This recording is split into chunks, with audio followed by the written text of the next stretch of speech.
கர்த்தருடைய பரிசுத்த நாமத்திற்கு மகிமை உண்டாவதாக. இன்றைய வசனம் எபிரியர் 3வது அதிகாரம் 12வது வசனத்தில், சகோதரரே, ஜீவனுள்ள தேவனை விட்டு விலகுவதற்கு ஏதுவான அவிசுவாசமுள்ள பொல்லாத இருதயம் உங்களில் ஒருவனுக்குள்ளும் இராதபடிக்கு நீங்கள் எச்சரிக்கையாக இருங்கள். இந்த அவிசுவாசமுள்ள அந்த இருதயம் ஆண்டரை விட்டு நம்ம விலகு செஞ்சிடும். நிறைய பேர் ஆண்டரை விட்டு விலகினதுக்கு காரணம் கேட்டிங்கன்னா, ஆண்டர் மீது இருக்கிற அந்த அவிசுவாசம்தான். ஆண்டரை விசுவாசிக்காதனால தான் நிறைய பேர் ஆண்டரை விட்டு விலகிறாங்க.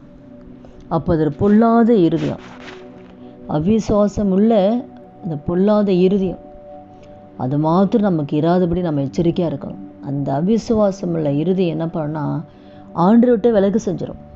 கர்த்தர் எவ்வளோ நன்மைகளை நம்ம வாழ்க்கையில் செஞ்சுருக்கா. நம்ம ஒவ்வொரு நாளும் நிற்பதும் நிர்மலமாகாமல் இருப்பதும் அவர் கிருபை தான். அப்போ இது வரைக்கும் எவ்வளோ நன்மைகளை கர்த்தர் நம்மளை செஞ்சு நம்ம இது வரைக்கும் நம்ம நடத்தியிருக்காரு. ஆனால் ஒரு சின்ன பிரச்சனை, ஒரு சின்ன ஒரு பாதையில் போகும்போது உடனே நம்ம என்ன பண்ணிடுறோன்னா, ஆண்டருக்கு விரோதமாக நம்ம பேசுகிறோம். ஆண்டர் எங்களை கைவிட்டார், ஆண்டர் எங்களுக்கு ஒன்றும் பண்ணல, ஆண்டருக்கு விரோதமாக நம்ம பேசிடுறோம், முறுமுறுக்கிறோம். அது என்ன ஆகுதுன்னா, அந்த அவிசுவாசத்தை கொண்டு வந்து ஆண்டரை விட்டு விலக செஞ்சிருது.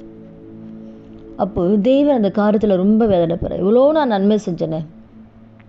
இஸ்ரவேல் ஜனங்களை கூட கர்த்தர் எப்படிப்பட்ட இயற்கைக்கு மேற்பட்ட காரியங்களை இஸ்ரவேல் ஜனங்க வாழ்க்கையில் செஞ்சால் கூட அவங்களுக்கு அந்த அவிசுவாசம், அவங்க முறுமுறுப்பு தான் கடைசியில் அவங்க கானானுக்கு போக முடியாமல் தடை செஞ்சுது.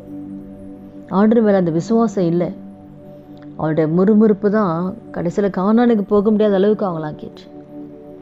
எவ்வளோ அற்புதத்தை செஞ்சாரே, இது செய்ய மாட்டாருன்ற அந்த நம்பிக்கை அவங்களுக்கு இல்லை. அதே போல் தான் நம்முடைய வாழ்க்கையில் கூட எவ்வளோ நன்மைகளை தேவன் செஞ்சார், இது செய்ய மாட்டாரா? என் பிள்ளையோட வாழ்க்கை அற்புதம் செய்ய மாட்டாரா? என் தேவைகளை சந்திக்க மாட்டாரா? அப்போ இவ்வளோ இதுவரைக்கும் நடத்தினவர் இதையும் செய்வார்ன்ற அந்த நம்பிக்கை நமக்கு இல்லை ஆண்டர் மேலே. அது ஒரு பொல்லாத இருதயம். அந்த விசுவாசம் இல்லாமல் நம்ம இருக்கிறது அது ஒரு பொல்லாத இருதயம். அது நம்முடைய வாழ்க்கையில் இருக்கவே கூடாது. அது என்ன பண்ணால் அப்படியே கர்த்தரை விட்டு விலகு செஞ்சு கொண்டு போயிடும்.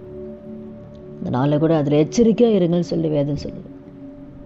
அதனால் கூட அந்த வார்த்தை கேட்குற ஒவ்வொருத்தர் வாழ்க்கையிலையும் நம்ம விசுவாசம் இல்லைன்னா ஆண்டருக்கு பிரியமாக நம்ம இருக்கவே முடியாது. விசுவாசம் இருந்தால்தான் நம்முடைய வாழ்க்கையில் நன்மைகளை பெற்றுக்கொள்ள முடியும், அற்புதங்களை பெற்றுக்கொள்ள முடியும். இந்த அவிசுவாசம் இருந்துச்சா நம்ம எந்த நன்மைகளை பெற்றுக்கொள்ள முடியாது. அந்த ஆண்டர் விட்டு பின்மாட்டத்தில் கொண்டு போயிடும். அதனால் கூட இந்த வார்த்தை கேட்குற ஒவ்வொருத்தர் வாழ்க்கையில் இந்த அவிசுவாசமெல்லாம் இறுதி எனக்கு வேணாம் ஆண்டவரே, அதை என்னை விட்டு முற்றிலுமாக எடுத்து போடுங்க, என் அவிசுவாசத்தை வேரோடு எடுத்து போடுங்க. நம்ம ஒவ்வொரு நாளும் நம்ம ஜெபிக்கணும். ஆண்டவரே, என் விசுவாசத்தை வர்த்திக்க பண்ணுங்க ஆண்டவரே, அதிகமாக்குங்க ஆண்டவரே, அந்த விசுவாசிக்கக்கூடிய அந்த கிருபை எங்களுக்கு தாங்கன்னு சொல்லி நம்ம ஜெபிக்கலாமா? துதிகள் மத்தியில் வாசம் செய்கிற நல்ல தகப்பனை இயேசுவின் நாமத்தில் இந்த சமூகத்தில் வருகிறோம்.